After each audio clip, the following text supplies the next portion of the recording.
the casual fan that might not know who the Blue Hens are. The head coach of the Delaware Blue Hens had this to say about none other than our Coach Prime. We're going to get into that and more after we roll the intro. Let's get it. Welcome to We Talk Sports Media. I am your host, Von Adon. What's up, everybody? It's your boy, Von Adon. If you haven't done it already, if you're new to the channel, please subscribe. Smash it. It doesn't take time at all. It's free. I'll subscribe back to you.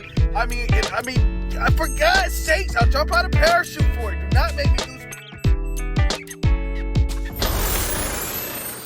With the Colorado matchup against Delaware only 3 days away, Colorado is slated to have a 93.5% chance per ESPN. The head coach of the Delaware Blue Hens had something very interesting to say about Coach Prime before the matchup and before meeting him. Said a lot of other things as well, but this one caught my attention particularly. We'll play that clip of the Delaware coach talking about his childhood memories of Coach Prime and some of the things that he thinks the Delaware team will need to do against us. All here on We Talk Sports. Let's get it.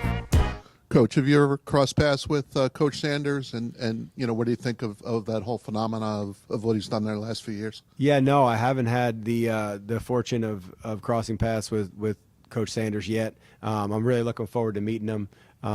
Obviously, someone that as I was growing up, I watched play a lot and really really loved, and I wish I could do some of the things he did physically. And I remember being in the backyard, my buddy, who was my receiver in high school, texted me. He was like, "Hey, you remember when we used to be in the backyard doing one-on-ones, acting like, we had to take turns at who was Dion, And I said, I do remember that. Neither of us looked anywhere near as good as him. But, to be able to watch from afar, what has happened when he was at Jackson State and now what he's turned Colorado into has just been impressive. It's something that nobody in the coaching profession can sit there and say that this isn't a special job that he's done.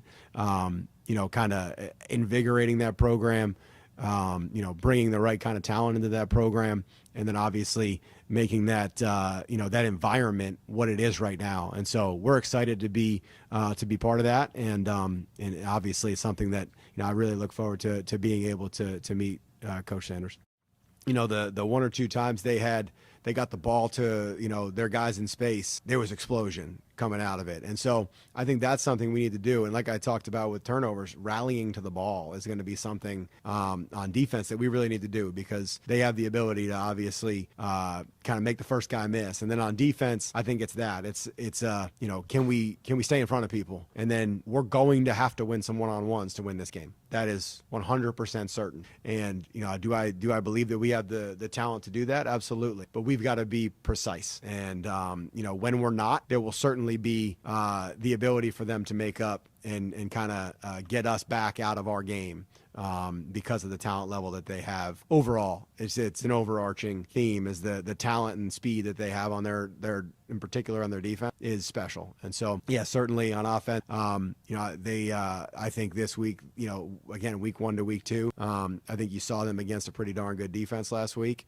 and they're going to come out here, a little bit more precise themselves. And so who got better week 1 to week 2 and who can go out there and execute a game plan, I think is really what's going to tell us who's going to win. There you have it. He is a fan. Coach is a fan of Coach Prime, and not only just a fan of Coach Prime's game, but of what Coach Prime has done for the University of Colorado as a whole. Y'all let me know what you think about this. That's my particular take on it. I would rather him be a fan rather than one of these haters or persons that throw the shots like Dan Lanning with his clicks. Y'all let me know what you think about this, because not only do I talk sports, we talk sports. I want to see you down in the comments. This is the second video of the day. If you missed that first video, here it is above. You can click on that video now. If you're new to the channel, make sure you subscribe. Make sure you turn your notification bells on, and I'll see y'all on the next video. Let's go Buffs. Sending money and stuff, that's easy, but you have to actually go out there and be in the flesh. I feel like that's more impactful. Shedeur Sanders, the 5th round draft pick, selected at number 144